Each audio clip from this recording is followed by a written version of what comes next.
Howdy. What's up? How's it going, man? Pretty good. How are you? Excellent, excellent. Just turning off my phone to do not disturb.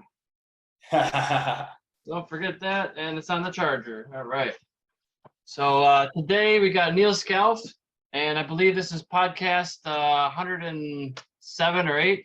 Losing track of the numbers already. So it's getting up there, man. I'm happy to have you. Happy to talk to you for an hour or two and just tell your story. Yeah, heck yeah, man. Been trying to do this for a while. I'm glad it finally worked out. Sure. So I already hit the record button, so we're already rolling. So again, EricSwahnRacing.com podcast number 107 or 108 with Neal Scalf. So thanks for coming on. And you're a Michigan guy. You're a local. We were going to do it in person, but it just didn't work out today. So maybe we'll have to meet up again and get one done in person one of these times. Oh yeah, absolutely. So you've been racing and riding for a while. I think I met you officially at Christy Lee's birthday party ago with John Hawkins and all them. Oh Having yeah. a bonfire and celebrating another lap around the sun. Oh yeah. Yep. And I think I rode with you for the first time at Grattan Raceway, July 4th weekend. That was pretty cool. Yeah, man, that was a good time. That track was good. Heck yeah. So what kind of bike you're on? And what series you running in? So I was on a Triumph for a long time. I was on a 675. I switched to an R6 beginning of last year, I believe, and I really like it. I feel really good on it. Just all around good bike. I started off with just doing track days with STT and did quite a bit of those for a couple of years, and then started doing a few weird rounds. I've never really done like a full season, honestly. Just never really worked out. But this year I started doing some Moto America. So I just did my first round at Road America, which was crazy. It's a whole different world there, man. Everything is just very organized, and it's just, it's crazy. I was not expecting it, Yeah, so tell me about the jump from doing a Wera National to a Moto America, a true national. Yeah, that was the thing, because Wera is awesome. There's always good competition, great turnouts, but just being somewhere like, watching that stuff on TV and then actually going and being there was just like, it was mind blowing. I was pretty happy with how everything went. I didn't have super high expectations. I was mostly going there just to get the jitters out. It's intimidating. Oh, sure. Regardless of how good you feel on your bike, and so it's another game for sure. And it was definitely cool. Definitely really cool. So had you gone to that track before? Are you familiar with that track, or was it brand new? No. So that was the most intimidating part. So I went to a new track with a new series, and to top it off, I had to run Dunlop tires, which I had never ran. So I was on a new track. Everything was brand new. Like that FP1 at Road America was the first time I ever touched Dunlop rubber to a track. So that was, I'm not a very mental rider though, so I wasn't too stressed about it, but it was definitely a little different.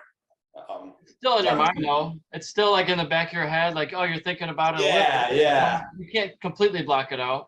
Yeah. So by the end of the first practice, I felt really good on him. I'm just a huge Michelin fan. That's all I've ever ran since I started this sport. So it was a weird switch for sure. But they're both awesome, obviously. So it was I adapted and kind of started to figure it out. It's just definitely a different track than what I'm used to. Grattan's my home track, so Road America's a lot real fast. Obviously, just it's wide open everywhere. It's like a drag strip with a couple corners. Yeah, literally. Yeah, that was exactly what I. And then to top it off, it rained the second day, so even more difficult conditions. Yeah, definitely. And so what are your thoughts on the R6 going away? No more R6 anymore. I'm not thrilled. No.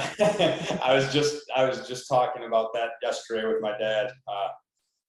I'm surprised, honestly. I've ridden quite a few bikes, and those R6s are just, they're impressive. I'm surprised. Are you happy? Definitely worries me a little bit. Yeah, it worries you a little bit that they're not staying with that class. They're trying to go up to the 750 class now, and that makes the new 600. But I feel like losing that stock 600 class is just a loss to the sport. Huge. And like, even before I started doing any of this stuff, like when I'd watch Moto America, honestly, that's what I'd watch. I'd always watch the super sport class. It was just my, it was my favorite. I mean, the other stuff's great. Junior Cup's awesome, obviously, and same with, stock 1000 and super. It's awesome, but I always really liked the 600s. But I've been thinking about, getting another R6, because I only have one bike right now. Like, for example, like I missed the last Grattan round because I had bike problems. So I've been thinking about having, getting a second bike. So I'm not, when something dumb happens, I can, I'm still up and running. But now I'm like, do I put money into a bike that, might not even be here in a year? Or do I get a 1000 and start riding the thousands? I talked to Richard Harris one time. He's like, are you really shooting for the championship? Do you want to win the championship? Okay, then you need two bikes. It's no question, Yep. I actually just talked to him yesterday. He told me the same exact thing. And I talked to him quite a bit. He's a good dude. Yeah.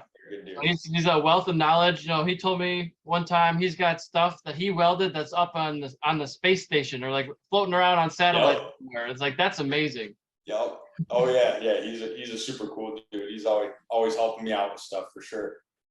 Sure. And tell me about TPG a little bit. That's your performance graphics company? Yeah, Total Performance Graphics. So we do, before I did this stuff, I've only been doing the road racing stuff for a few years. I raced dirt bikes for a long time. So we started off just, that's pretty much all we did.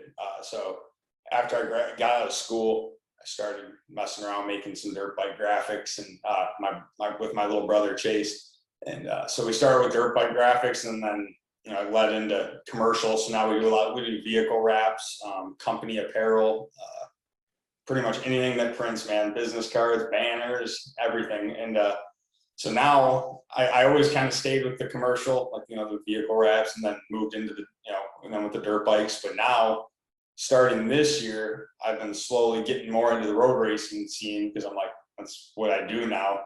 So I actually just did my bike. I don't know if you've seen it. It's white and tan and black. So we've been doing bike wraps.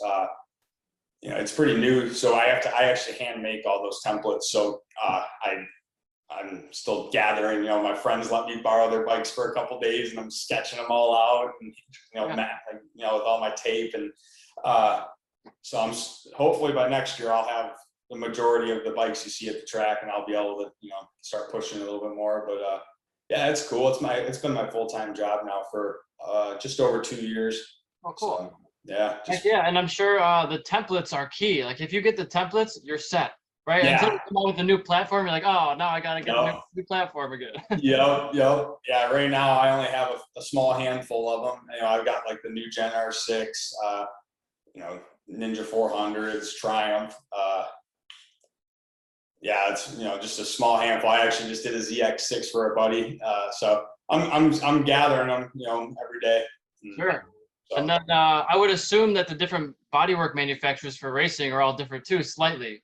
Yes, so that's where it gets real tricky. I'm a huge. I only run Armor bodies personally. I've tried a lot. I've had all of them, but that's the only bodywork I'll ever buy. Definitely just the most, so that's kind of where I focus my templates, because I feel like a lot of people think the same way. And so that's kind of where I focus them. If you have like hot bodies and stuff there, they might have little tiny differences here and there, but for the most part, if you start with armor bodies, I find that, you're pretty set from there.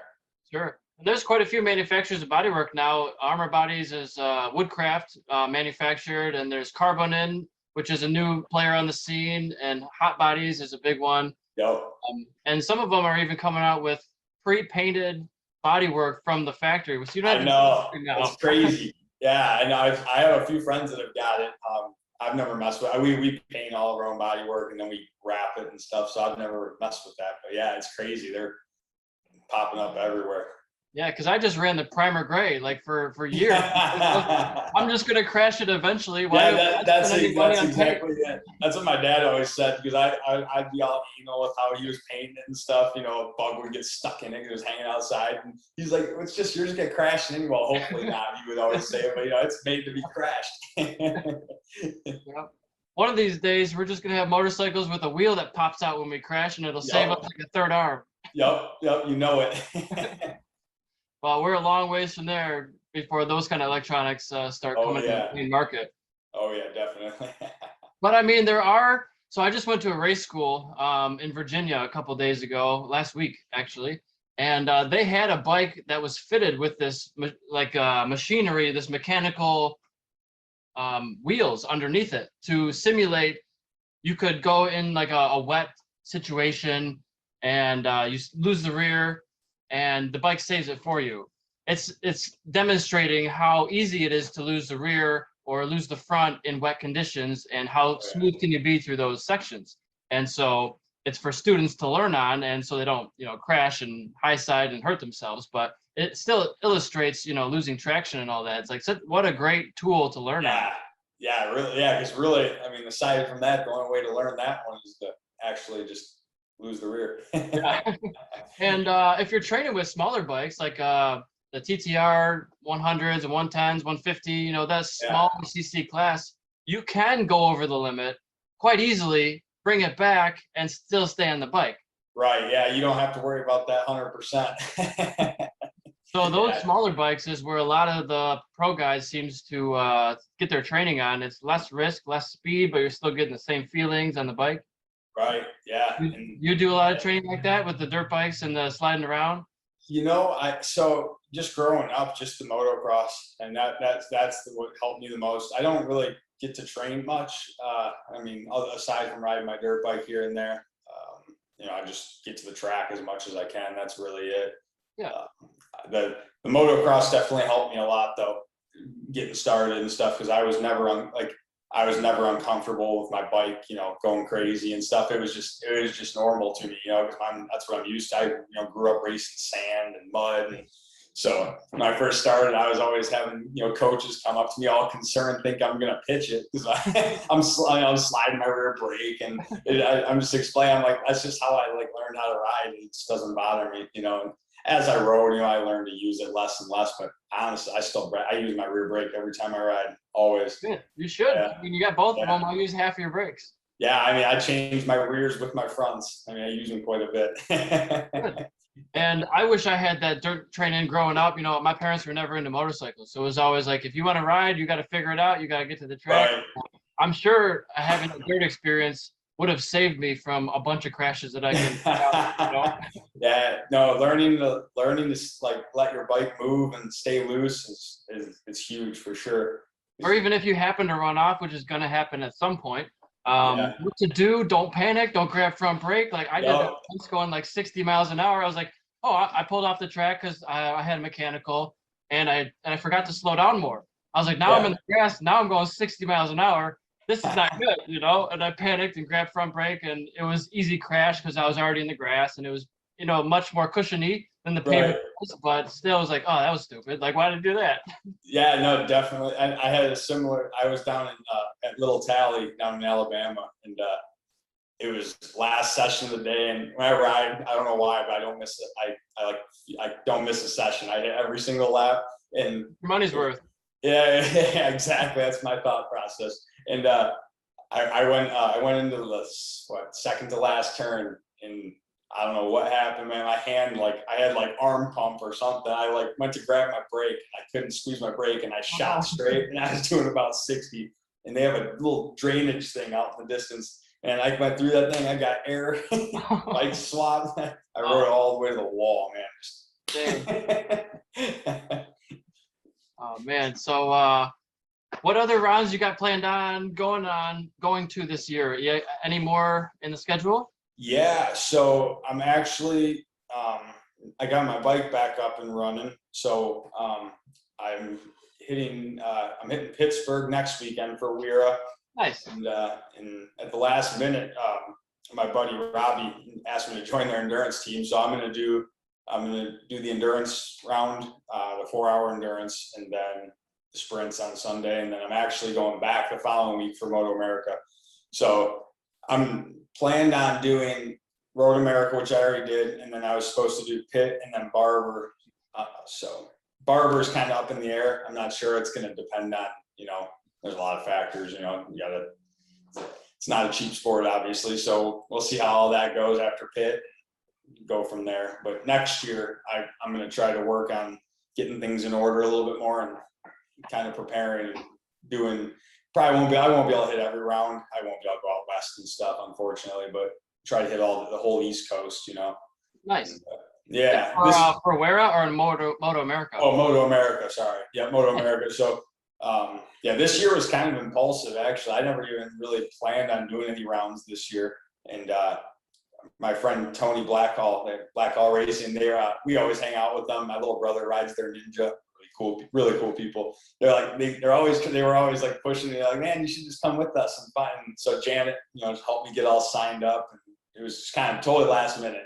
I made the deadline by like 2 hours for Road America, and I'm glad I did. It was cool, man. It was really cool experience for sure. So tell us about your weekend. How did it go at Road America? Was it how you expected? Would you change anything if you did it again? Yeah, so I don't think I'd really change anything. The first round, I just didn't know what to expect. I didn't know how things worked. I didn't know, I was clueless, right? I went there and I was just like lost. So I think everything, with all things considered, everything went as I expected. I didn't have super high expectations. I definitely did a little bit better than I expected for never being there. So it was the first race on Saturday was, it was all right. It was the first grid on first pro grid and stuff. So I was kind of freaking out, but Sunday it actually rained, and I do pretty well in the rain for some reason. I've only ridden in the rain like 3 times, but my first one was at the GNF in like 2019, and ended up, I won that and just kind of felt good in the rain after that. So I was running, I think, 11th place at the race 2 for Moto America. I think I was in 11th, if I'm not mistaken. And I held that for the majority of the race. And then I think I got drafted on the straightaway pretty hard. And then I think I ended up like 13th, but out of 20, I think it was like 20, around 26 people. So I was happy with that. Yeah. I was happy with that, especially for first time everything. So now I kind of got that all out of the way. So now I'm raising my expectations a little bit for sure. Yeah. Anytime you finish in the points, it's a good day, right? Yeah. That was exactly it. Yeah. I learned a ton, and it was definitely a confidence booster for sure. And, doing that and then just going back to like my home track, for example, and just I automatically, you feel better. Like, it's definitely changes your perspective. It was cool. Oh yeah, if you've been around a track 1,000 laps versus a track at 10 laps, you're like, well, I don't know where I'm supposed to be. Like, I'm missing my break a little bit. Like, it's not perfect as it could be. Now, are you practicing these tracks on any sort of video games or simulator? I had so many people tell me to do that. Honestly, I hate video games. I am not. I'm just not a video game person. I tried. I went and spent like $55 on Ride 4 or whatever, like 2 weeks, like a week before Road America. I had every intention, but I couldn't make it through turn 1. I just can't believe it. I'm so bad at video games. So honestly, all I did was I just watched some like first person like videos on YouTube, and I couldn't even find any good bike videos on there. So I ended up watching like I forgot what formula. I don't even know what it was. There's like a little open wheel formula. I'm not huge in a car race. I think it's Formula 4 or whatever, like open wheel. Honestly, I just watched that video about 50 times, and I just watched them. It's a little different, but I at least knew where the turns were. Sure, you know the layout now, and not exactly the same turn-in points or apex or exits, but the same general feel. Right. I knew what to expect, because that's the biggest thing. That's the difference between Moto America and Wera. Like, when we do Wera rounds, it's like Pitt, for example, we have Friday practice. We get to go there and spin 100 laps on Friday, and that's sweet. But Moto America, it's like you go to these new tracks, you got you've got like 6 laps to learn that track in your first practice, and then you go straight to qualifying. So that was different. That was definitely different. Yeah. Like, makes you have to adapt. You have to learn to adapt much quicker. I'm much quicker than what I was used to. Like, you're gonna learn today. Yeah, that was exactly what I said. So I told my dad.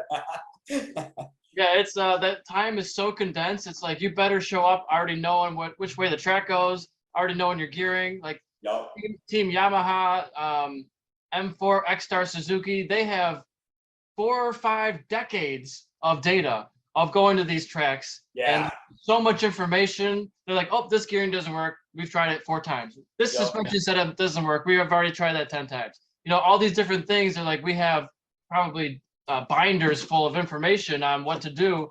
Right. And it's like, when you come there as a new team or just your first round, it's like, I have nothing. I'm just like winging it, right? Basically. Right. Yeah, no, definitely. And that was the other challenge. I had no data. I got some good advice from some people. I made some phone calls, some people that have been there that have done well there. So, I had a little bit of a starting point, but I ended up changing my gearing almost, between after practice and between qualifyings. I couldn't get it. And I'm not a very picky rider. Honestly, I ran the same gearing almost first year straight at every track. I'm just like, screw it, man, it's fine. But that track, it was a little more important. I found that out quick. You have to actually like think about your gearing, and bike's tacking up, and next thing you know, your 6th gear bouncing off the rev limiter, and you're like, what the heck? Halfway down the straightaway, like, I got halfway down the straightaway, exactly. Yeah, exactly. And so Tony's probably been a really big help. It seems like he's a great guy in the paddock. He's on the he was in the military. I hope I'm not getting that wrong, but I think it was the branch. Yep. Yeah, they're awesome people. I actually so my little brother's been riding with them for a couple seasons now. I recently started hanging out with them more. I wasn't going to the track a lot last year. Just a bunch of stuff came up and nothing was ever working out. So this year we pit with them almost every weekend. Super cool people, man. Just always there to, he was pulling the clutch out of his bike to let somebody else use it one time. Yeah, awesome people. And it sounds like, from what I see, he's trying to transition from a rider to a team owner. Is that right? Yeah, I think they're kind of up in the air with it. I think he'll always ride though. He really enjoys it. He does well. So I think he'll always be a rider for sure. Yeah. But it's cool that he's also dipping his feet into being like the mechanic, the owner, the operations guy, and giving other people a chance too. Yeah, absolutely. Yeah, it's super cool. They've got a cool thing going. It's cool to see it progressing for them. They definitely deserve it. For sure. And so you're on the R6 in a 750 class. What is that like? Is it like you're at a disadvantage now because they raised the CCs, or are you running like some sort of built motor? So I don't know if it's really a disadvantage. I mean, they have the 750s obviously have more motor, but at the end of the day, I mean, I feel like it's all rider preference. Like I always compared an R6 to a one, coming from dirt bikes, I always compared the R6 to like a 125, for example.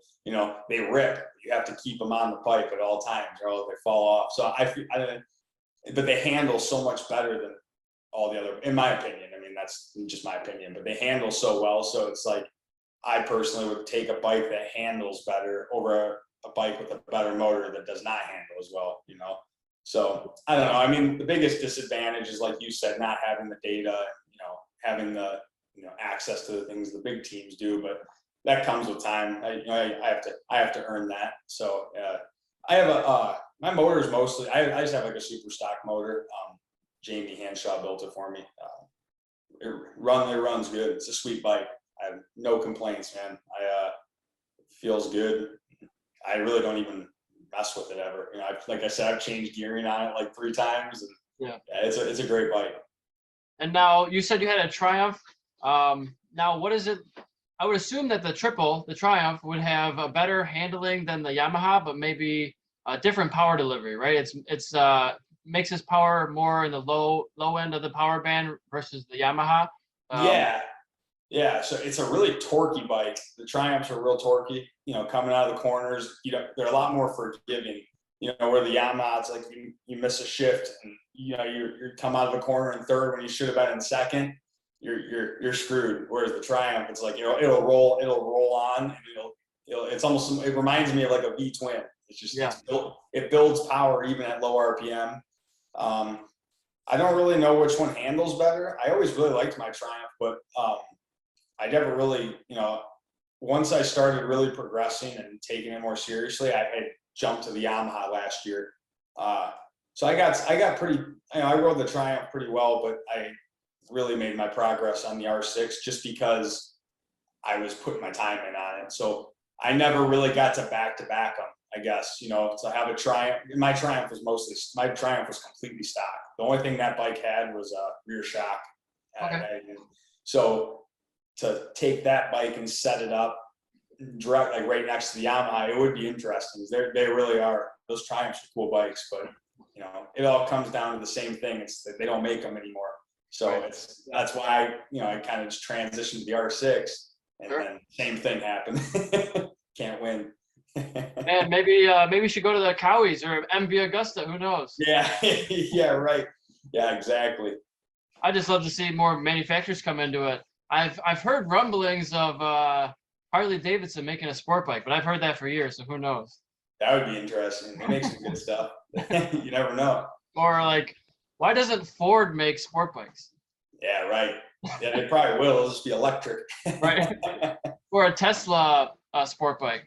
Yeah, that's probably coming. I've actually heard Elon say he almost died on a motorcycle, so he's like, I'm done with that. I'm not riding that. I'm not one. So I don't think the Tesla motorcycle is coming, but I'd like to see it happen. Yeah, definitely. For selfish reasons, of course, Yeah, right. Yeah, I'm not a huge fan of electrics, electric anything, but they are impressive. So I would love to ride one, man. I've been seeing them more at the racetrack lately. There's I corner worked at Daytona at the 200, and there was at the ARMA event, the vintage motorcycle, in early January. They had ARMA come out there, and they have real sport bike classes too. So Josh Herron was out there testing his Ducati for the first time, and maybe not the first time, but the first couple of times. And out there was definitely, I think it was, I'm gonna get the manufacturer name wrong. I'm not even gonna try, but there was definitely an electric bike out there, and we were told not to even touch it. If it goes down, don't even walk near it. Don't go by it. Jeez. So, like, we don't have the correct PPE, protective equipment, to even like go near it. So when I worked the Formula One event in Miami as a marshal, they have like hand gloves and then rubber gloves and then leather gloves on top of that before you can even touch the car, because they're electrically bound. They're hybrid machines, so they're not just an engine in there. There's a huge electrical component on these machines. Right. And if there's a green light right in front of the driver, how they have that the halo device. There's a light system right in front of that driver for Formula One that is green, yellow, red. If it's green, you're more than welcome to touch the car, move it, push it. If it's yellow, you better be careful. If it's red, do not touch the car, because you could get shocked and die. Like, it's a big thing if you don't have the right gloves on. Jeez. And because the cars have massive impacts, right? They're designed to have all this energy within them, but if they crash, we don't know what happened to it. All the electrical components internally could be screwed up. So it's kind of a unique thing that's going to be developed is, well, how do you pick up a bike that's electric that just crashed? You better have the right stuff on. Right. Yeah, no, definitely. Those lithium batteries, I've watched those things go up. They go quick. And a couple of years ago, like the whole Moto E field, all the bikes, the whole fleet of bikes burnt up in a charging incident at one of the facilities before preseason. So, I mean, that's a liability too. Yeah. Oh yeah, big time. So what's on your mind you want to talk about today? Man, motorcycles. I love motorcycles. That's why I'm here. Oh no. No, I'm just excited to get back on my bike, man. I haven't ridden. Last time I got to ride was 4th of July when I seen you actually when we were out there ripping. That was a lot of fun. Oh yeah. That was a fun day. That track has never been like that. I've been there a million times. I've never felt that track like that. It's crazy. So that was my first time back on a sport bike for a weekend in 7 years. That time we were riding out there. Yeah, oh yeah. I got down to 25s at Grattan going clockwise, so I felt happy on a 14-year-old Yeah, heck yeah. with used 7 tires. years. Yeah, heck yeah. Especially at Grattan, man. That's like that's the roughest track in or anywhere around here. But Yeah, it used to be Nelson Ledges, but now at the Grattan's taking the cake. yeah, that's why I love it though. That's the best part about it. If you can ride Grattan, man, you can go anywhere. For sure. It's line corners, it's decrease. I don't know about decreasing radius too much, but just one corner flows into the next. You screw up one corner, you just screwed up the whole 4 or 5 corners. Yep. Yeah, that's the only track I've ridden where you can actually get air. And I was behind you one time when you were getting air, and I said in my helmet, Jesus, like, oh, I was not expecting that. I was like, he just sent it. I know, I have a little zip tie on my front fork to just keep an eye on my suspension. And when we go to Grattan, like we always keep an eye on to see like where I'm at. And yeah, when we go to Grattan, we don't even look at it because there's just no tuning. There's no tuning to that track, man. It's just smashed every time. So the biggest risk with that is really just not tucking the front when you come down, right? Because you're coming into turn 5 there right after the jump, and I've tucked the front there because I sent it a little too far, and I was like, you know what? I'm just gonna get my downshift after I come down. Yeah. And I was like, I'm in way too hot. I panicked probably a little bit. Tuck the front when really you could have a lot of roll speed come in there and break on the left-hander in turn 6 more than 5. Oh yeah, absolutely. Yeah, that's one of those turns that I've always just committed to. Like if I come into it fast, even if I'm even having a little bit of like oh man, that's too fast, I always just go for it. I don't touch my, I'll trail brake into it and stuff, but I found that you can go into that corner a lot faster than you think. I mean, I usually don't I've had moments where I've like, I went to pass over there and I missed my downshift and didn't get to downshift till after. And I went in on the inside, like way on the inside, about 30 miles an hour faster than I ever have. Still made it through. So just got to push the bike up. That's all I do when I go through that thing, man. Just keep it on the rubber. For sure. Just keep it on at least one wheel, except if you're jumping. Yeah, exactly. Exactly. And so tell me about some of the people who are supporting you in your corner. You got a couple of sponsors behind you? Yeah, I got a few people help me out. I haven't really gone out of my way yet to look for more. I probably should if I want to keep doing the Moto America stuff. But my mom and dad helped me out a ton. If it wasn't for them, I definitely wouldn't be doing it. I've got a couple uncles that help me out, with just bikes and bike maintenance and Black Hall Racing, obviously huge. They tow us around all the rounds. We pit with them. They're awesome. Richard at Apex, as we were talking, he's been helping me. He's been like he's been coaching me and helping me with bike setup since I started. Yeah, and then Dave Babel, Sport Bike Tire Service. The legendary Dave Babel. Yeah, he's the man. He's the man. Yeah, no, I got a few really, really good people helping me out.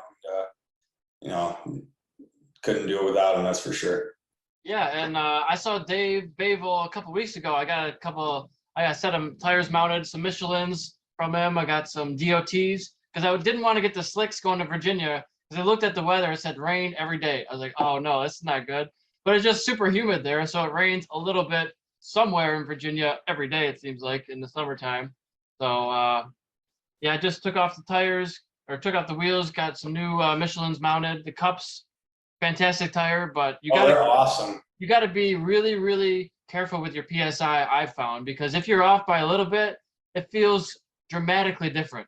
Yeah, no, I ran that cup too for since the weekend they started offering it. Honestly, I didn't switch to slicks until this year, and mind you, when I switched to slicks, I definitely dropped a couple seconds over the course of a few weekends. But I got the cup. Me and John Hawkins one weekend, I think it was like 50 degrees at Grattan, like if that. It was freezing cold, man. And everybody was like not like they were all like, people weren't even going to race, people weren't signing up, and we're like, let's go, and we were running like minute 21 flats and Wow. like literally like 48-degree weather and that cup too, man, it blew my mind. I was like, man, that's crazy. Everybody thinks you have to run slick, and now I won't run them anymore. I mean, I still, I actually keep a set with me if it's like kind of like sprinkling, but not quite rains. That's my go-to. But yeah, no, the slick, all the Michelin tires, man, they're good. Honestly, if I didn't have to run the Dunlops, like for Moto America and like learn them, I've always liked them.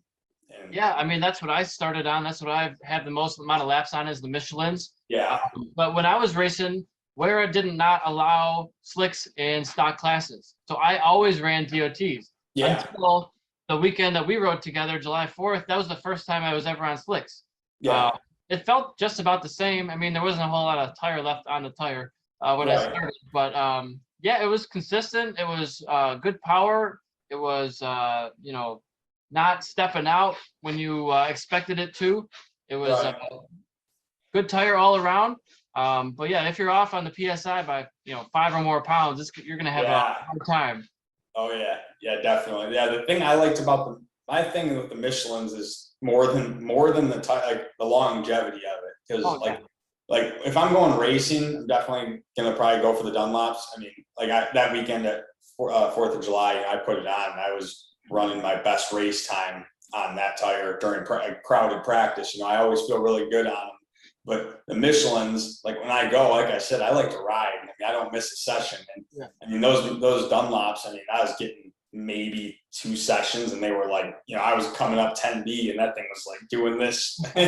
Whereas the Michelins, I mean, I ran every single session at 90-degree day and it just keeps on going. It's like, you're switching it because you feel like you should, and you probably really don't have to, Yeah, So I've seen those tires at endurance events run all the way to the cords and still have grip.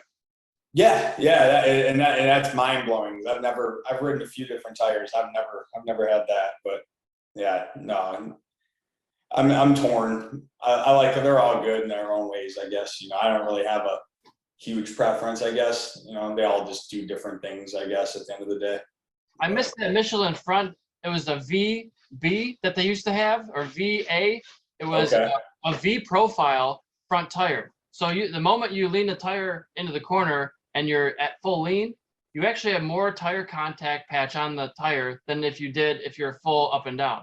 Really? When you lean over on the old tire that they used to have, you'd have more tire on the ground than if you were straight up and down. And I thought that was so cool. And since it was a V profile, not so much of a U, it would just fall into the corners. Right.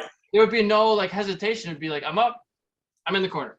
I was like, this is awesome. It's so quick to flick the bike. I'm not sure why they got rid of that compound or that profile of tire. Yeah. That they got rid of the 3 different compounds, A, B, C, which was more like a temperature range than a hardness. But that cup 2 now has all compounds encapsulated in one. I don't know how they're doing that. Yeah, it's crazy. It's impressive for sure. Like the Jetsons out here with motorcycles. Yeah. Exactly. But I got a book in front of me. I wanted to show everybody. This is the book that helped me learn all of the stuff that I know and get to the racetrack. I'm sure you probably heard of it. But this is the book that I read cover to cover multiple times, and you can see like it's been waterlogged. It got rained on at the racetrack in my tent. There's some pages that are coming out of it. But this is the book, man. If you want to learn how to ride, Twist of the Wrist by Keith Code. This is where it's at. Number 2, volume 2. That's sweet. Never seen that I'm surprised. The basics of high performance motorcycle riding. Got notes by Doug Chandler. And this is actually the California Superbike school I just took in Virginia. I went down there and got evaluated as a student and as a coach for my riding and an oral exam at the end of the day for coaching. So I passed those things, and now I'm just waiting on final result. We'll see what happens. But that's what I'm looking at doing is some racetrack coaching and trying to be at the racetrack as much as possible, helping people stay in it. if people learn how to ride the right way and they stop crashing, they'll stay in the sport longer. Yeah, And their friends won't think it's so dangerous, and maybe their friends will start doing it. yeah, definitely. And yeah, that's a huge thing for me. Like I have a lot of friends that, they want to come to the track with me and they watch and it's super cool. I've got a few people into it actually. It's fun watching, riding with them and hanging out with them. But I always tell my friends, I'm like, I'll help you. I'll do everything, anything you want. We'll go to the track. And but I said, you can't ride on the street. That was always what I told them. Because like you said, like just teaching somebody how to ride properly. Because, when I first started, I mean, I had a lot of bad habits, just because I was coming from a totally different style of riding, on the dirt. I rode with I'm used to riding with my feet halfway on the pegs, using my controls and all, like, tons of rear braking. And, like transitioning, it's important because when you start to develop those habits, it's hard to get rid of them, so I had to spend half a season just getting rid of habits. And once I did that, then it was like, then I could start progressing, and my biggest thing was my lean angle. I always had a really, really hard lean angle, but I wasn't keeping my bike up. So like, there's a lot of little things that you don't realize. I didn't think I was doing anything wrong. Like I thought that I was just like, I felt good and I was just cruising around, not setting any records. At the time I was just kind of just messing around, but and I had, actually Richard, he came up to me and he was like, that's dangerous. And you're like, oh man, he's like explaining it to me. I'm like, oh yeah, wow. That makes sense. Yeah. So how do you explain to people why you're leaning off the bike? Why I like just the way I do. Yeah. It's hard to, I'm a really, it's funny. I couldn't be a coach, man. I just know how to ride the way I ride. And, I can help people like certain things, but it's kind of hard to explain. Like my biggest focus has always been just balancing it all out. Like, not leaning too much to where you're off of, you're off your bike more than you need to be. That was what I struggled with. I went from one extreme to the other when I first started. I went from leaning my bike a ton with little body position to learning proper body position, but then overdoing the body position. Okay. So now I found the happy medium now, finally. It only took me a couple of years, but I guess to answer that, it would be just keeping contact on the tires. So you're not riding you're keeping your chicken strip, you don't want to be right on the edge of that tire all the time. Yeah. I think I try to say something like, you want your body to be as far to the inside and low as possible. So your center of gravity is low. And what we're actually trying to do is keep the bike as upright as possible while we get to the inside and as low as possible so that we can go around the corner faster. But it doesn't look like it because the bike's at max lean, but we're trying to push the bike up all the time so it can get on the fat part of the tire. Yep. Just enough to where you're still making the turn, but keeping contact for sure. Yeah. Yep. And I'll go over some quick things about riding and racing controls. Can you name all the different controls on a motorcycle? Like all the different major inputs that you can make on a bike, whether it's the throttle, or the clutch, or the shifter, or the front brake, the rear brake, and you got the handlebars, right? Yeah. So those are the 6 major controls. And so what does the throttle do? Does it affect speed or direction? Both. Well, it could, but mainly just speed, right? The clutch for speed, shifter, speed, brake, front brake, rear brake, speed. So you got 5 controls on the bike that affect your speed, whether faster or slower. You only have one thing on the bike that makes the bike turn, with the handlebars. And there's such a misinformation, or people don't understand what actually turns a bike.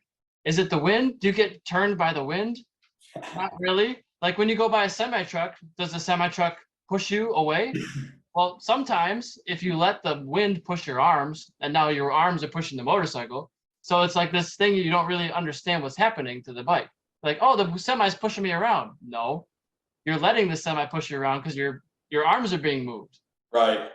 So they have this at the California Superbike School. They have a bike that's called a no BS bike, where it has two sets of handlebars. One of them that are the regular handlebars that'll steer the bike, and another one that are fixed to the tank.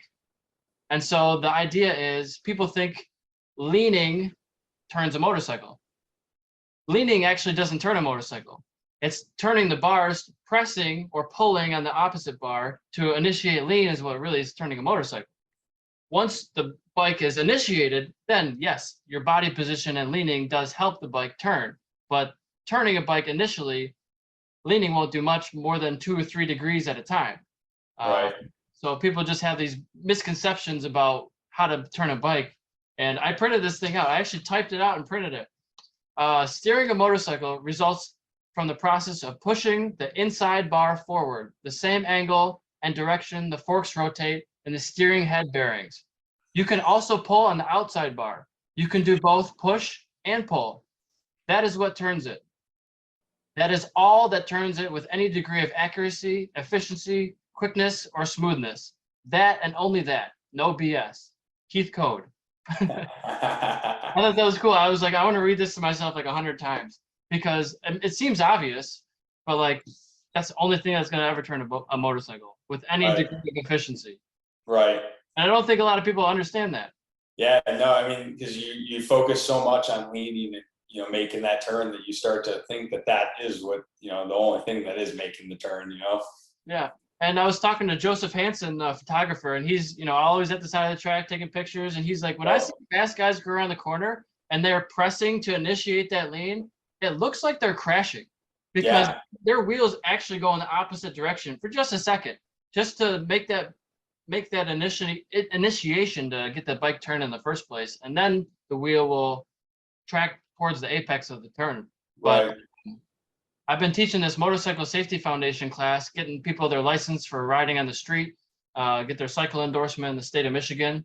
And sometimes it's difficult, like teaching these people who have maybe never seen a motorcycle. We have this one drill, it's just the swerve, which it's definitely saved somebody's life.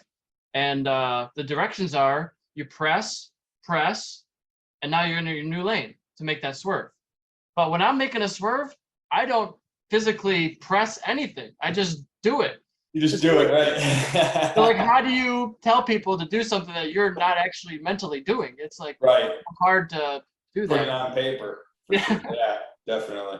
So I'm learning how to teach it myself and be a coach. So it's difficult. Yeah, it's like, how do you break down these difficult concepts to where like a 12-year-old could understand it?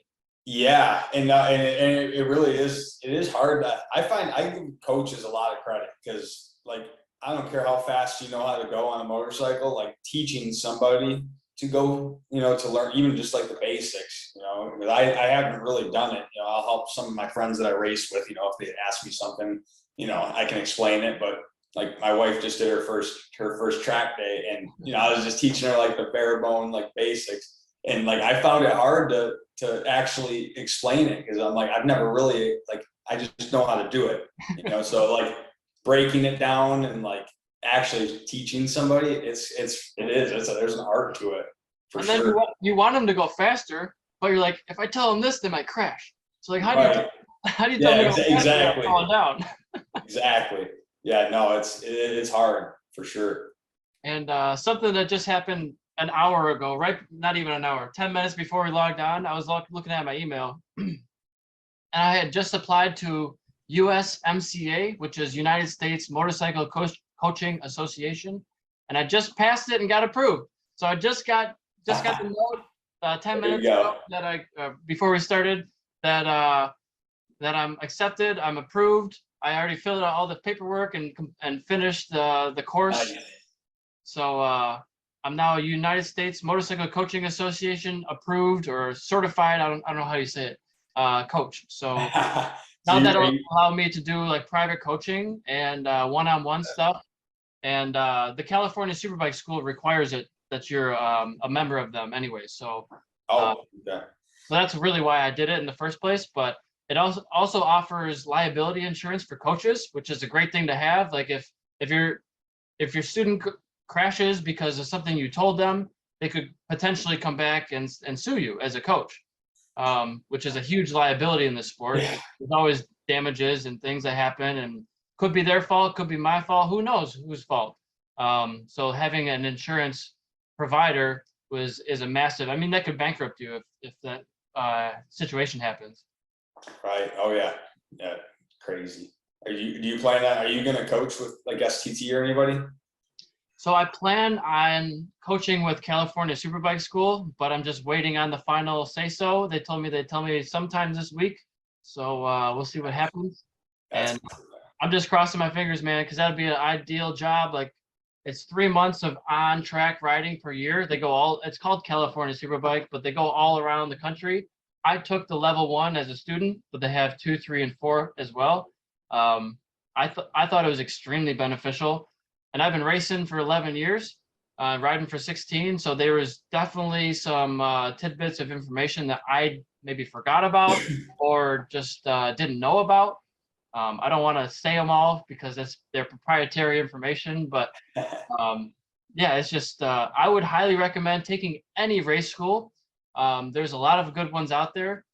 Now, I don't plan on doing the STT coaching, but they're a great organization. That's how I learned, and they have coaches in novice, intermediate, advanced, and racer schools and stuff like that. So not to disparage them at all, they're great also.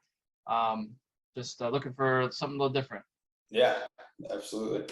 So, and so you're not too far away. You're a 248 phone number, I think, right? I'm Yeah. No, I'm Clarkston, Michigan. Clarkston, not too far. I live in Waterford now, but I grew up in Clarkston. I went to Clarkston High School. So yeah, I'm like 5-10 minutes from Clarkston here now. So yeah. Where are you at? You're Sterling Heights? Yeah, I'm in Sterling Heights, just on Hall Road and Van Dyke area. Okay. Yep. And I grew up in Dearborn Heights, so about 45 minutes away. That would be like Ford and Telegraph area. Okay. So yeah, been in the Metro Detroit area for a while now. Been at this place for going on 8 years, and lived in Roseville, lived in Pontiac for 2 years. I wouldn't recommend Pontiac, but it was all right. Yeah, it's got its ups and downs for sure. And it's kind of, I was right on the border. I was going to Oakland University for a couple of years, and just right on the border. It's a little cheaper over there. Yep. Yeah, definitely. Yeah, I'm not too far from Pontiac at all. Probably 10 minutes, if that. I wanted to say before I forgot, I like your flooring there. Checkered flag. Oh yeah, this is our little office here. This is where my brother does all the design work and stuff. Yeah. So your brother helps you? He's a little employee of sorts?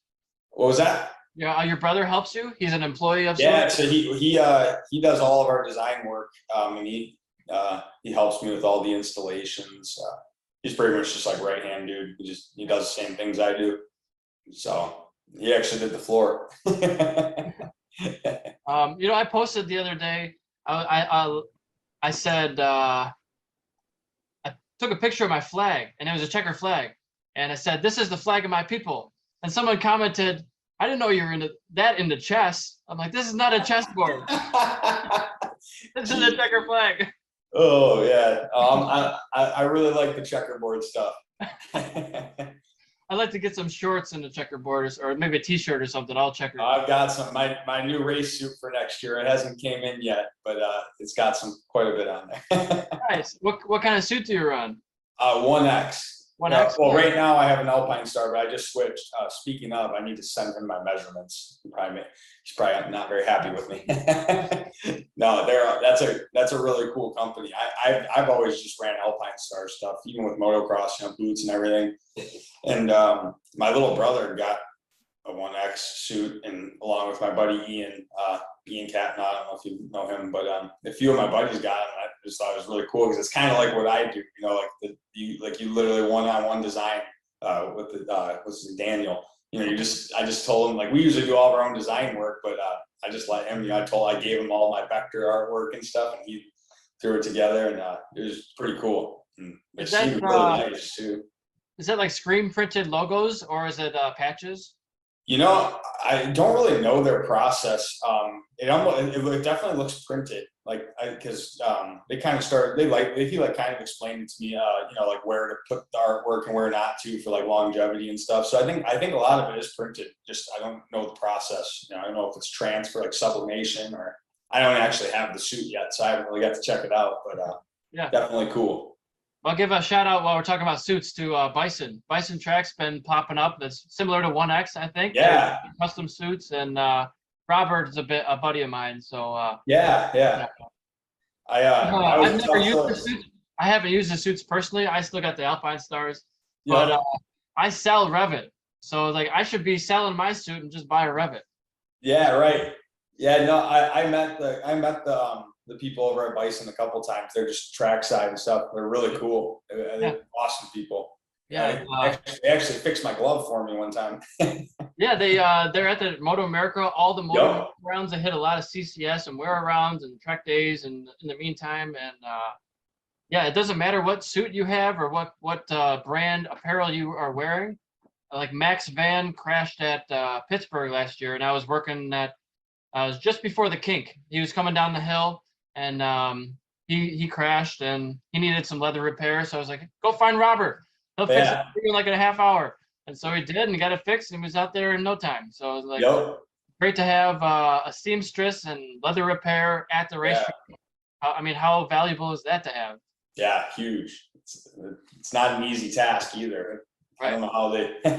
You know, I just found a local seamstress in my area in Sterling Heights because I had lost a button on my shorts, like my gloves had a rip in it, and I got another pair of gloves that has another rip in it from just putting them on and taking them off so many times. Yeah. It's got a seam rip right on the right kind of here on the Yep. finger, and so I just need to. It'll take him like 5 minutes, maybe $10. You know, then my glove doesn't rip open anymore. Can't even tell.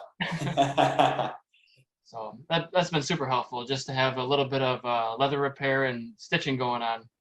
Yeah, absolutely. Oh yeah, absolutely. So yeah, man, just shooting the shit. I know that there's some racing going on lately. There's a Suzuka 8-hour that I just missed, and I got to see if I can rewatch that, maybe see a replay or something. But you know, I heard Gino Ria's in what's the word? He had a bad head injury and he's in a coma. So that's not good. Gino Ria, big name in the sport. I mean, he's one of the guys who, you know, he couldn't quite get a Moto2 ride, so he bought a van and bought some bikes and started his own team. Like super resourceful guy. I think he's still hooked up to some electronics right now in the hospital, but just want to everybody send their thoughts to him. Hope he pulls through it. Yeah, definitely. There's been a lot of bad stuff happening lately in the sport, you know, with what happened at Brainerd. You know, there's a death there, and it sucks, man. I just saw something else on TV or on my feed about some car racer. Like it was a Street Outlaws. They were filming for a TV show, and the guy lost control of his car on a run, and he died in a car. You know, doing a drag. I don't know if it was a drag strip or if it was out on the streets, actually. But yeah, man, stopping really fast has bad consequences. Yeah, that's the downside of these all motorsports. You know, it's definitely some risk. But I just want to see all the walls moved away from the track. Like we have the technology, but I know it's crazy, man. But these old school circuits, it's not just like they can pick up a wall and move it. Like they have tons of. It's like a massive landscaping effort just to put it there, and then they have their own parameters where they want fans to be as close as possible. Where I get that, but I think the fans would want to see the racers survive rather than absolutely closer to the racetrack. Right. Yeah. And I just feel like as technology is advancing, you know, these bikes and cars, they're getting faster and faster. So that means the walls should go further and further. You know, it's and last sorry to interrupt, but last year I know that they moved Road Atlanta Turn 1 the wall closer to the racetrack. Like why? What is the point of this? Why would you do that? When remember the Twins Cup a couple years ago? Someone blew a radiator hose in Turn 1 and everybody went flying and people were hitting air fence with the wall farther back. So why would you move the wall closer? Yeah, doesn't make sense, man. And I was supposed to do air fence setup and tear down for the remaining 3 rounds of Moto America until I found out today they're not paying anymore. Wow. So I was supposed to be leaving next week on Wednesday to do Pittsburgh. Next round would be New Jersey, and then the following would be Barber for Moto America. But I just heard from Jason Wade, they're pulling funding for Air Fence. So now they're having a temp agency do it. People who don't know what they're doing, first of all, being paid minimum wage and don't care about the sport. And so now I signed up for Air Fence for all these events in January. It is now August. I found out today I would not be working the next 3 events. That's like almost $900 I'm going to not be making at these next few events. Right. And so I'm like, 7 months later, you tell me I'm not going to be working? That's bullshit. Right. So that's my gripe today with Moto America. Come on, guys. What are you doing? Yeah, no, I think that should be a huge focus. Even, I mean, I know it's hard with smaller sanctions and stuff, but I feel like those air fences, man, they should be everywhere, especially for what it costs to do this sport. You'd think that they could somehow fit it in, but especially on motorcycles, you don't have the same safety equipment and stuff. You're just on a bike. And like where that motorcycle rider crashed at Brainerd, there was no air fence there because that's just not a typical spot that you crash. But there are exposed walls in dangerous places at every track, like the pit walls. Those pit walls are never have air fences on them. You could always hit those. It's just try not to. Right. Yeah, definitely. Do your best not to. So yeah, man, just shooting the shit, see what's going on. I got this. I've had this microphone for years, but it's not. It looks like it's hooked up, but it's not. It's just for show. So yeah, the very first podcast episode I did with my parents, I was talking to them about it. Like, yeah, this is the mic I'm gonna use, and I still haven't used it. It's not hooked up to anything. I actually just bought a cord I was gonna use, but I forgot to look at it, and they're both male to male, so that's never gonna work. So I'm just waiting on an adapter that should be here by 10 p.m. So a couple hours, I'll have it. So there you go. The next couple ones, but I talked to Joseph Johansson, and he's like, I'm surprised at even episode 105, you haven't upgraded your audio setup yet. I'm like, you make a good point. Right. So this was like $10, and the adapter was like $4. I'm like, why did I wait so long? You don't know what you don't know, I guess. Yeah, that's just getting too fancy, right? Just use your. Yeah, so I was just talking to somebody a couple hours ago, and they're like, "Oh, I don't have a microphone yet." I'm like, "Neither do I, really." Yeah. You don't have to have anything fancy. It's just it'd be better quality if I did. And maybe, I don't know, maybe if I had better quality, more people would listen. But you never know. Whatever, right? But I'm starting to make money with the podcast. That's kind of cool. It's advertising revenue, basically. So definitely. I can't exactly always track back who listened to the podcast and who bought something, right? That's kind of hard to say. Right. But yeah, I'm over the threshold for making money on YouTube now. I got over 1,000 subscribers. So there you go. It's like $15-$20 a month or something like that. But it's something. Better than nothing, right? It's something. Yeah, so, it takes a while to get there, so that's good. Oh, that's cool, man. Yeah, a couple hundred videos later, I'm like, make it $15. Yeah, do what you gotta do. Maybe at episode 1,000, it'll be enough for me to quit my day job. Yeah, there you go. So where can people go for getting graphics for your company? Yeah, so we do a lot of social media. So we really seem to focus on our Instagram for some reason. It seems to be the best way to reach our target market. It all transfers to our Facebook too. We don't really, we do a lot of word of mouth right now still. It's pretty new business, so we're just trying to grow and grow accordingly, keeping up with what's coming in. And but yeah, social media is always a great place to start. You can get all of our contact info. We have a website, The website we're actually working on a new website right now. The current one that's up is pretty much just dirt bike graphics. It's just a place to go to purchase like some of our semi-customs. So if you see like, it's just like pre-made kits that we have that you can make changes to. And then we also do full custom stuff that you can just contact us directly, and we make stuff from scratch. We can make pretty much anything. Nice. haven't had to say no yet. So if hypothetically I had a 2008 Kawasaki ZX6R in my garage, how much would it cost for like a full wrap for something like that? I mean, it's probably all a la carte, right? Yeah. So I don't really have set prices on the motorcycles. They kind of go according to the job because I do different coverages. Like there's we start with like number plates and just a couple little decals, or you can do just like front fairing, your front upper, or you're just lower. Then we do full packages, and then we offer installation.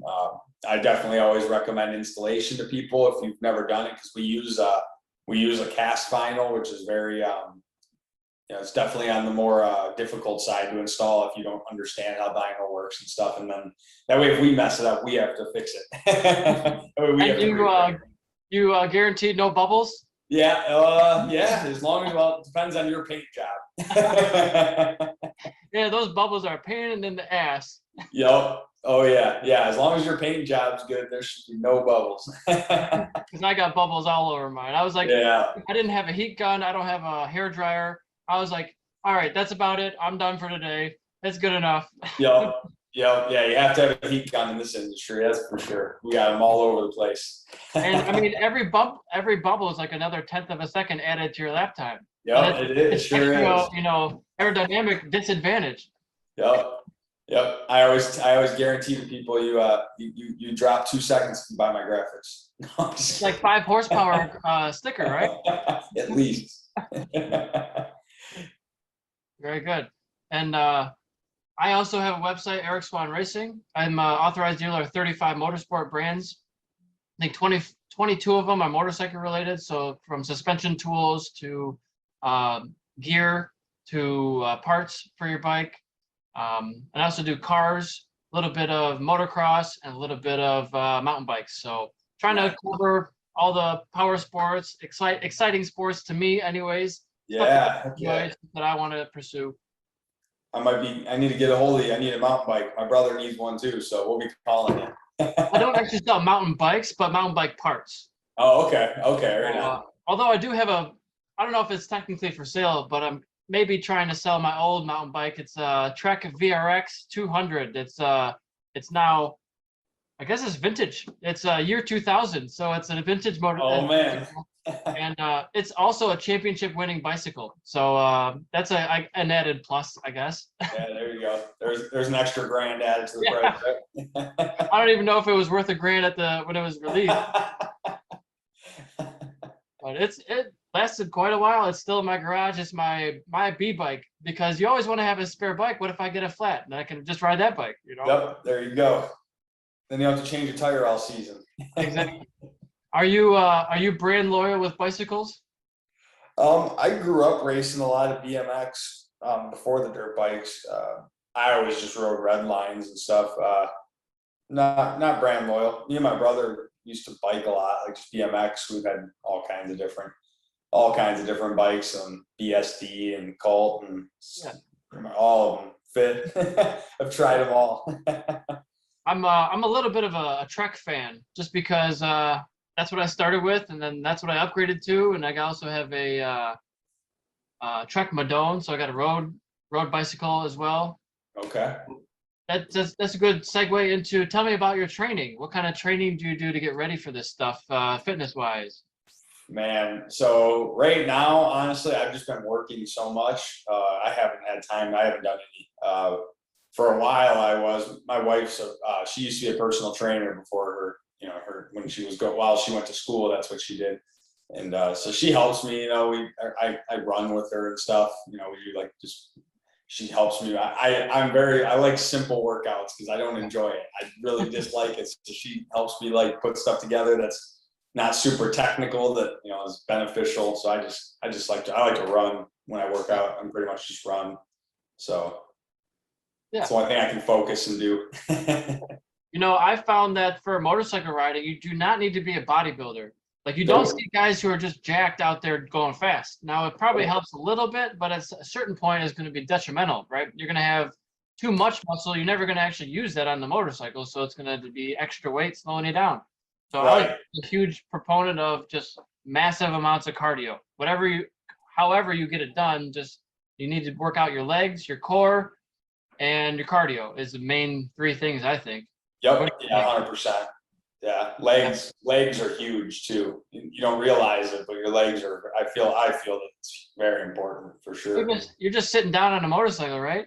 Yeah, that's what they say. I hardly ever sit down, man. Always doing some type of hovering or lifting or something, It's only maybe 15, 20 seconds on the straightaway you might be sitting down. Yep, exactly. And then you're just trying to tuck as far as possible, get your elbows in, and you're really not just sitting relaxing. You're going 150 miles an hour. You're not relaxing. Yep. Yeah, exactly. Yeah. It'd be interesting to see like a heart rate graph or your heartbeat based on your lap time or what your position is on the track. I wonder if your heart raises higher if you're going faster speeds, or maybe the jump area if your heart raises a little bit there. Yeah, I think it's when you're going into turn 1 way too fast. Yeah, breaking after the tires, seeing if you can make it.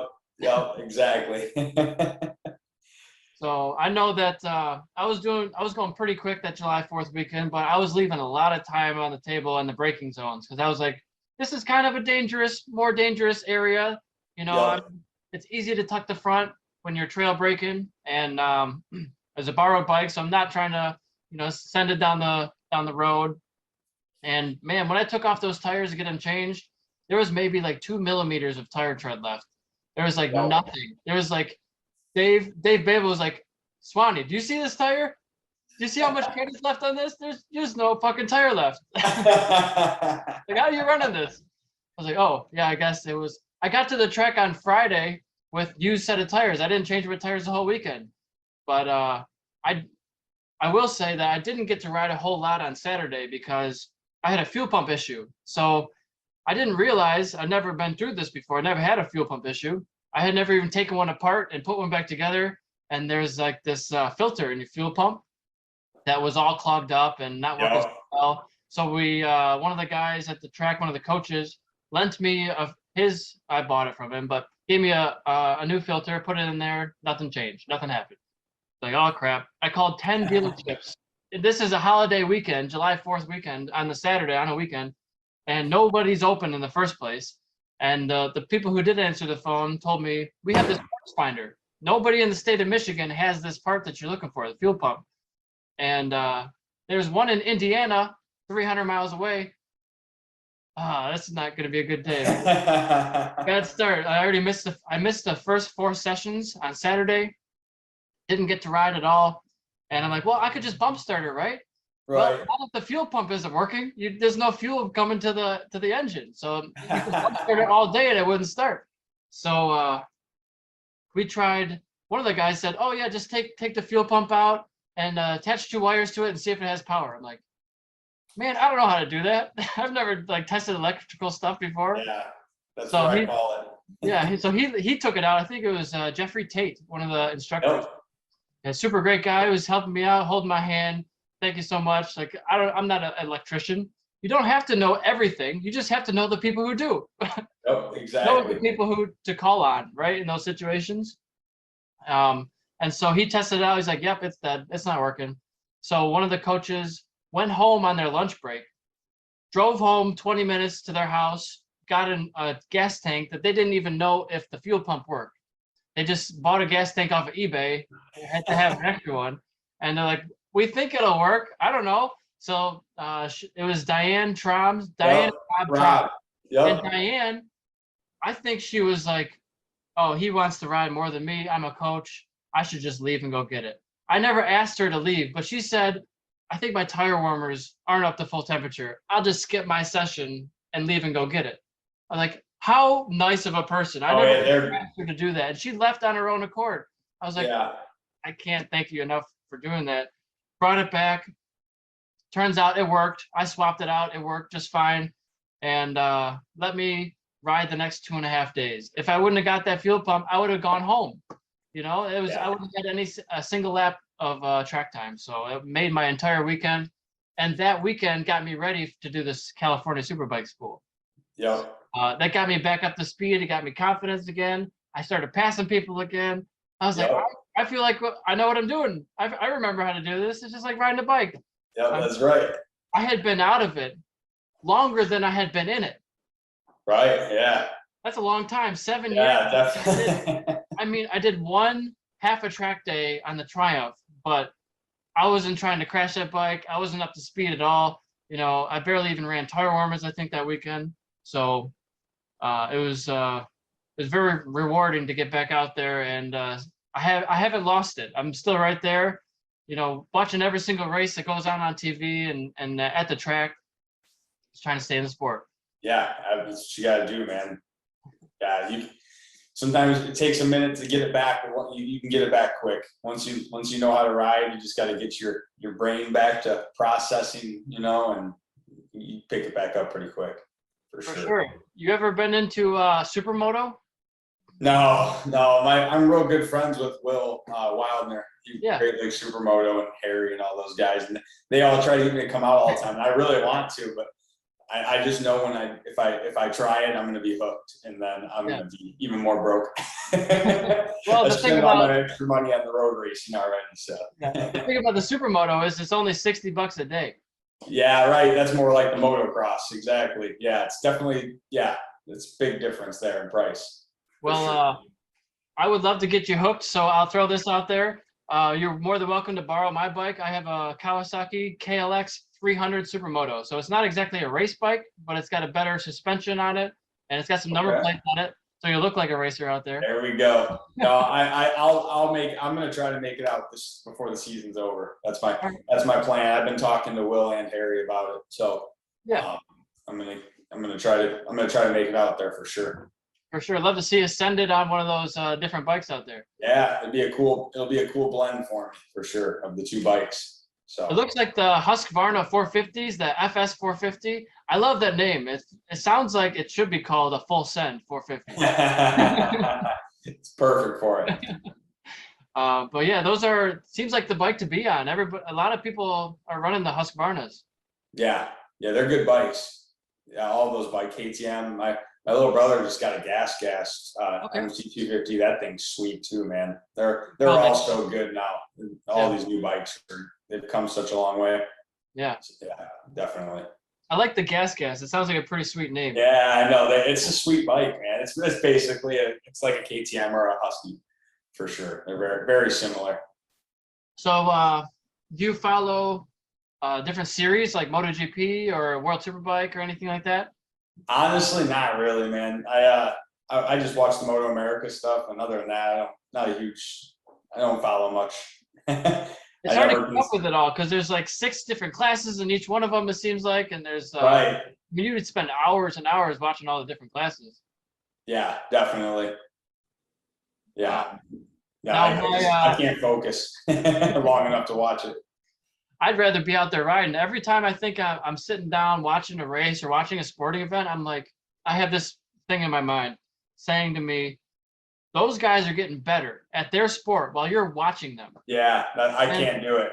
And so sometimes it's okay to watch. It's okay to watch that professional and like pick something up, or like you'll hear something about technology and something that's been developed, and you might learn something from that aspect. But for the physical side, you're sitting there drinking a beer, getting fatter, while they're getting, working out, perfecting their craft. So I'm like, maybe I should be like on my bicycle watching this. Right. Exactly. I think I've learned so much from just watching races for the last 10 years. Like, I feel like I've learned a lot about technology and engineering and just like different features of tracks. And it makes me want to be a broadcaster, because just talking on this and talking with no notes, like, I don't know what I'm going to say next, but half the time I'll be watching a race, I'll say something, then they say the exact same thing. I'm like, I could have done that. Right. Exactly. Just it's how do you get in front of those people to get that job? How do you How do you? Oh, I could never do it. I couldn't do it. And then they're going to be critiquing you. It's like, oh, you shouldn't have been saying this. Like, No. I don't know what their flow is. I don't know how they're talking to each other, but afterwards when the cameras go off, but I'm sure it's like, hey, you probably should have said that, right? Yeah, exactly. And here there's nobody telling me that, which maybe, I don't know if that's a good thing or not. Right. So, but yeah, man, I'm happy to connect with you. You're a super nice guy, and hopefully I can help share your story and get you some more sponsors and get your name out there more. Yeah, man, I appreciate it. We'll have to do this again soon after these next couple rounds, and I'll give you some updates. Definitely, and I'd like to do it at least once a year. I mean, it doesn't have to be every year, but that way we can get some updates, get a feel for it. And if you're ever interested, I have a racing simulator in my living room for cars. Perfect. With a wheel and pedals that, man, it's a workout. I start sweating just with a fan going, pointing right at me. It's very intense. Like it's called Fanatic DD1 wheel. Okay. And, it's V3 inverted pedals. So the pedals are mounted on the top, just like they would be in a real car. The pedals have different springs for the gas pedal. It's got a damper on the brakes so you can adjust, and it's paddle shifting, so you don't have to use the clutch most of the time. But for Assetto Corsa Competizione, which is the current GT World Series esports game, that one is so accurate, it's wild. Like you have to turn on the car, you have to hit the ignition and then start the car, and then you can easily stall the car.